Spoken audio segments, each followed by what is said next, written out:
India air conditioner SHIJINNABA KHWAIDAGI INGTHAHANBA YABA setting ase degree Celsius 20 da OIHANDUNA ANOUBA KANGLON SHEMNABA Government of India na KHANNABA HOUKHRE Delhi da pangthokpa thoram amada Union Power Minister Manohar Lal Khattar na hiram masigi matangda hai Leibag asida sabagi chang ka hena hengalakpa AC yauna cooling device singi demand hengalakpa amadi mai gi demand ka hena hengalakliba ase thengnabagidamang khongthang ase lokatpani haidi khongthang asina yum amadi office singda SHIJINNABA AC sing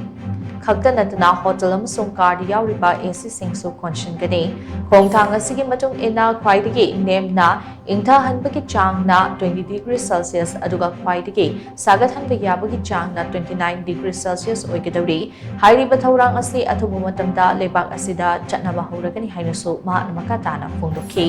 Power Housing amsung Urban Affairs Ministry ki Pankaj Agrawal koba makothongba official amana hai toan study reports singi matung ina air conditioner ki temperature asi degree Celsius ama hanthabada mai SHIJINNABA ki chang chada taruk hantaribani masigi matung ina AC SHIJINNABA singna degree Celsius amamam khak hengatna SHIJINNABA da mai gigawatt 3 rom gi chang